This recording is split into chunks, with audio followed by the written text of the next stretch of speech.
สบายดีอีกรอบเด้อพี่น้องหอดวัดเลยหอดวัดละพี่น้องไซส์เมซี่ไซส์ไห้ตัวใดมาขอหวยจากเมซี่ได้เนี่ย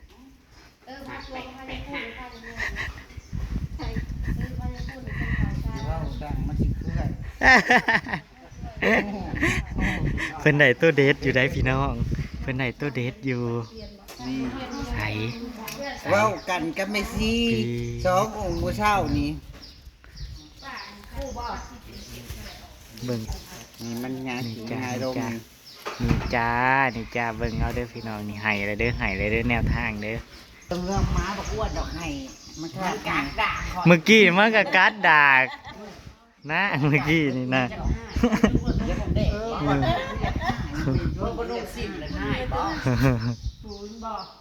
เมื่อก่อนก็รูปหัวกันลอยๆอยู่เสร็จหาเสามาเลยแม่นอันนี้ค่ะมันทองอาหารแล้วมันเป็นอาหารได้จะบอกว่ารวยๆกันทุกคนจ้าพี่น้องเมืองแต่ข้าพเจ้าบ่ได้ฟันดีเมื่อคืนนี้ฟันบ่ค่อยดีหรอกบ่ได้ฟันเลยเมื่อคืนนี้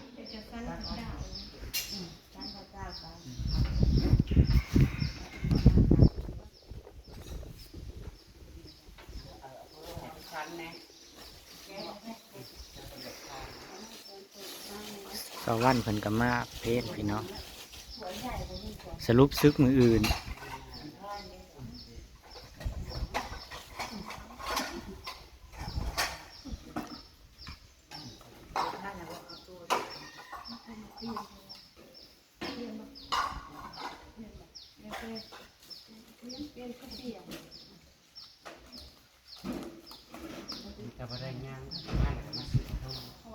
เอาเฟอมาเพศพี่น้องได้เฟอมาเพศ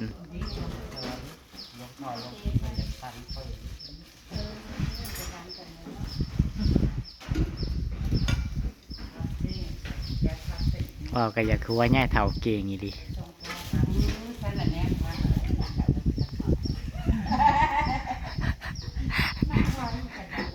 มาหอดฟันว่าหอดก่อนมึง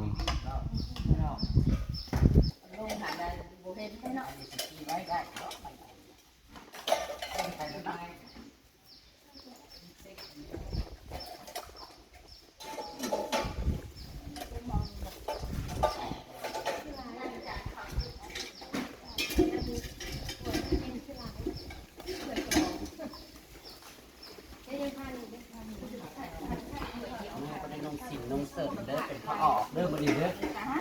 เป็นพ่อออกเป็นม้ากัดมื้อนี้นะมือในเพิ่นเป็นพอออกครับ มาเป็นพ่อออกเพราะว่า จ้า เพราะว่าม้ากัดด่า มากัดด่าอยู่ทางเขาพี่น้องซื้อเลขมาเด้อพี่น้องเลขมาเด้อมือนี้นั่นเห็นบ่อามาล่าอันตอนเจ้าอันให้อันมีเงินอันนั่งเงินอันนั้นแต่ก็ยังออกมาเลขมาได้จ้าพี่น้องมือนี้เด้อ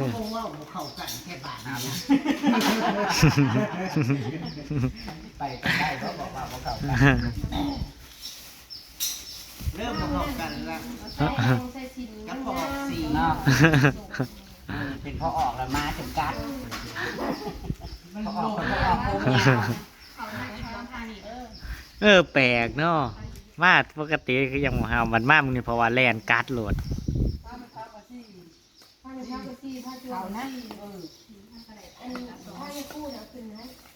ถ้าจะทานกับเขาเนี่ย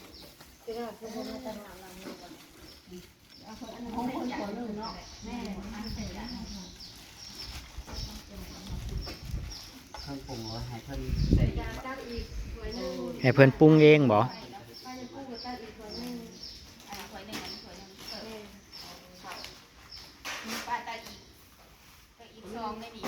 ชีพมุ่งได้เครื่องเย็นเลยได้ยังแหวนสวยสามก้อนโลดซ่อนก้อนเตียงมันสิเย็นได้หรอ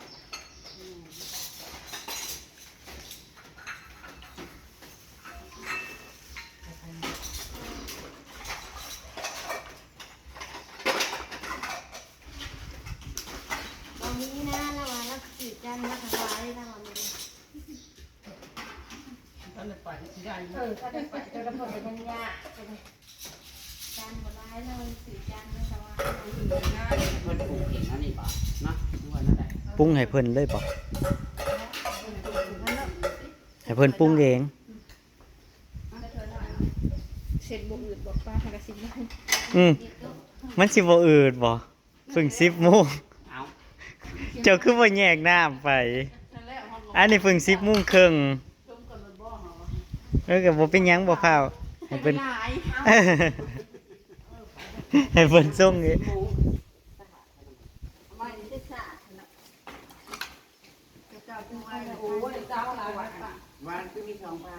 งเขาเพราะว่าเขาบ่จุ๊บ เอาหมามันเหลือเอ๊เขาเล่าหมอบอกว่านี่นะมันทุกขังเดียว ขายอะไรล่ะ นะคุณจะตัดสองอย่าง ท่านหันนี่หนีอยู่มือนี่มืออื่น สิขายมื้อใดสิไปกิน จะเปิดในใบนี้ บอก ค่ะ บอกคือว่าไปกินฟรี ก็บ่ได้ไปกินฟรีดอกสิไปซื้อกิน จะเปิดในใบนี้ค่ะ กูบอกค่ะ เลือกแต่นักภาษา แม่ค้าน้อย สองเลขสาม เต่าเอามาวันกระคาหักสิเป็นเข็มละสอง อ้าว เลขใจแบบ มืออื่นกับสังฆทานงานอันนั้นด้วย เพื่อนไผ งานการเรียนก็คือที่ท่านได้เปิดอีก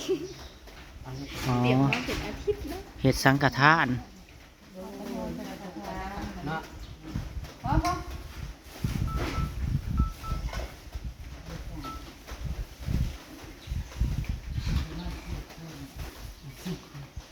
เจะคือว่าพระโตกมันใส่เลย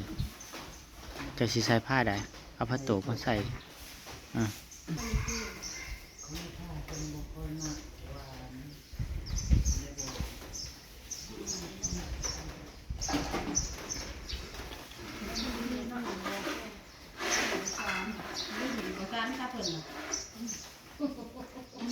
ปวดเลย เป็นมือซ้ำจากมือได้เพิ่นนะเลยที่นั่งเพิ่น อันนี้คือผ้าเขนเนาะผ้าหวาน ที่อ่อนนางเบิ่งบ่นางเบิ่งมือได้ได้นางเบิ่งบ่ลายของมือฟันก็เด้อเพลงก่อนที่นางเบิ่งบ่ได้นางเบิ่งจังมือ น่ะสาวเล่งผ้าใด จะว่าให้จ้ะ ก็เจ้าตั้งใจจะสิมากิน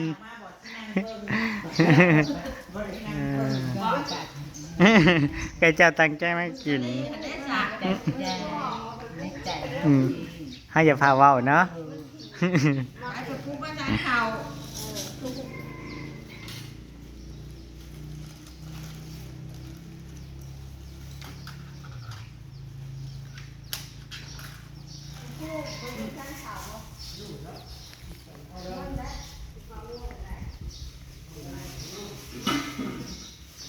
จักมันนะเบอร์อยู่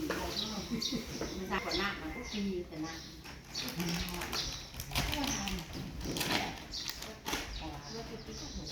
โอ้ยมึงว่าหนูเมื่อยแฮงจนมันอันไปให้ FC ก็จะไม่ได้ไป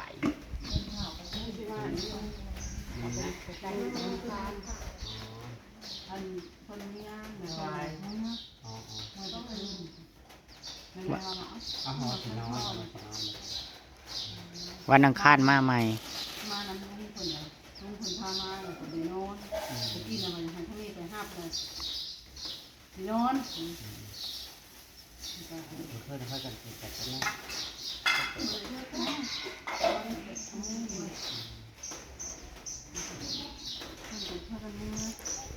แมซี่อยากกินหมอเผลอน่ะ ตัวสองเนี่ยปูสองเนี่ย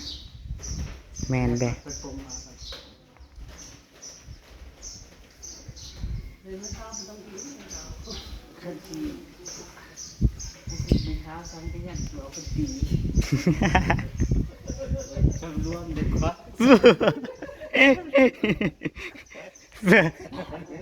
อย่าไม่เมาอะไร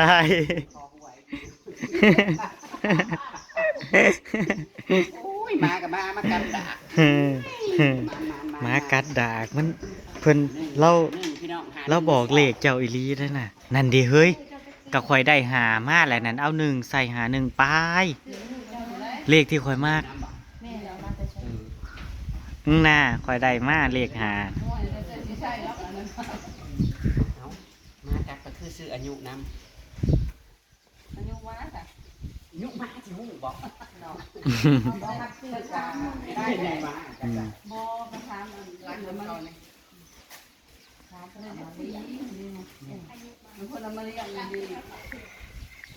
มากัดขน้อยปู เขาแทงถุง ถามเมื่อกี้เคย ปูมากัดขน้อย ได้มันล็อกกันมันใส่ เป็นคนหนังที่เขาเคย เป็นพ่อออกเลยมากัดมันโอ้ยมาทมไปก่อน เป็นได้เป็นดอกเป็นได้ มันไม่ออกข่าวมามันยินกัด พดม้าแลนสรุด เห็นลิงในส่งดีวะ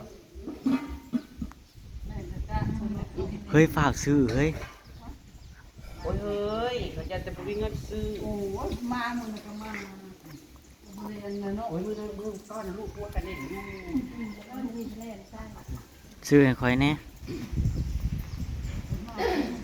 มามันหัวเรียนถามเฉยไว้ไว้ ก้อนก้นกับเก้าอุ้ย อืม กับเก้าเก้า ก็แม่ข้าวให้เลยเด้ละหาแปดนั่น ได้ที่เก้า เก้ากันเก้าเด้อมามีอยู่สี่ขาเก้าสี่อันนี้เก้า เอาอีกแล้ว เขายังเด็กมาโดดมาวัดไปมายังดอกมาวัดไปเรื่องเลย เจ๊กสิได้บุญเจ๊กสิได้บะ ได้เงินจ่ายกันจะได้เงิน ค่ะ ล้มบุญล้มขึ้นโอ้ยมันเศร้าไม่ดีใจที่ว่ามือคือน้องว่าคนโตแค่มาทำงานจะทันใดพออันบ้านน้องมีแล้วแต่ว่าไฟใหม่เพื่อนมาทุบโคตรครับมีเรื่องไฟใหม่เพื่อนเพื่อนมดวอดมดล้างนั่งแบบขนาดใหม่บ้านเฮาโอ้ โอ้ยเบื่อสิว่าท่าน รถจะเพิ่มขนาดนั้นส่งนะแต่ยังบริพัตร หนาบ่ทันบ่ทัน มันมาบอดมันจะมา แจ็คสิไปหารถดับเพลิงอยู่ใส่ ประจับเงินหรือใครกัน ฮะนอกจากว่าซื้อเองซื้อมาซื้อเองซื้อรถดับเพลิงมาไว้เองถ้ามีเงินนั่นแมน ที่บอกก๊อกน้ำและมีเงินครับ ที่เขามุกติดได้ถึง เอาซื้อเล็กมาได้นึงเก่าหนึ่งกัดโกดขอด เฮ้ย มา ซื้อให้ข่อยเนี่ยตัวละ100 เอาเดี๋ยวเพิ่ง เว้าอาลี ชื่อหนึ่งโลคอนบอถึงจะขอเสียเงินขั้นถึงเจ้าก็ได้ เอาเจับกระฮักเอาอยู่ดี ซื้อรถเจ้าไปซื้อมันไม่เกี่ยวพับหรอก บอซื้อรถสิซื้อแล้วก็ซื้อซื้อให้ไว้ไว้เลขม้าจ้ามือนี่เลขม้าพี่น้องข่อยก็มักแห้งอยู่ในมือนี่เลขม้าพอข่อยได้หามาอยู่พอข่อยตั้งใจสิซื้อหาเลขม้ามีจักคู่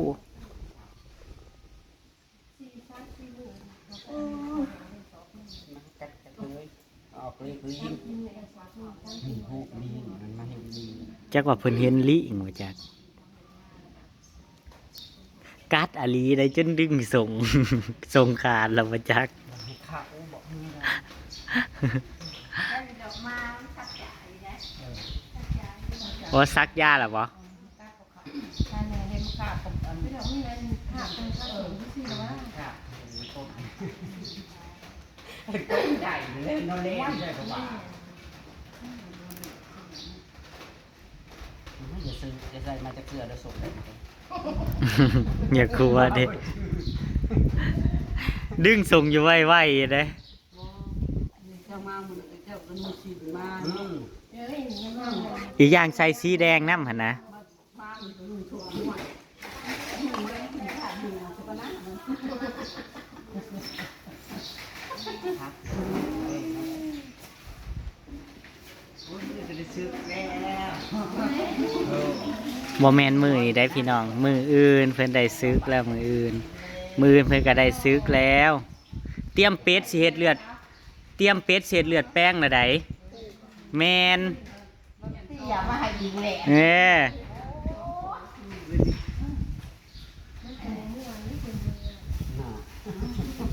นี่หายไปไหนวะผม ง่วย มือละเพิ่น ความสงบ เพิ่นสิได้ซึกมือแรกเพิ่นคือสิบ่ได้นอนเพิ่นสิเดินจงกรมเบิดคืนแล้วเนาะ มาเมื่อนี้อยู่ในหอแล้ว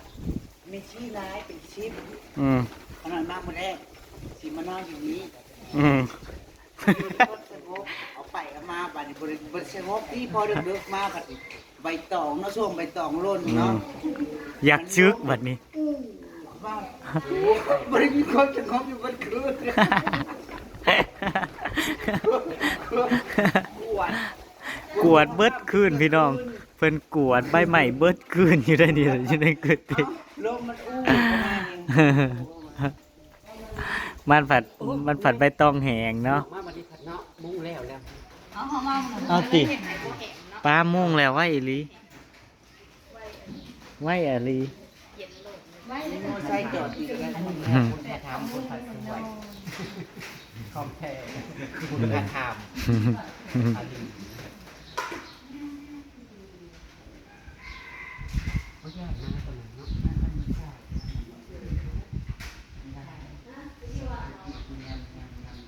อ้าวพ่อแล้วอาจ้ารย์ก็เอาก๋วยเตี๋ยวมาเพ่นพี่น้อง มากัดเจสีพี่น้องมากัดเจสีเด้วยพี่น้อง มาแล้วมาให้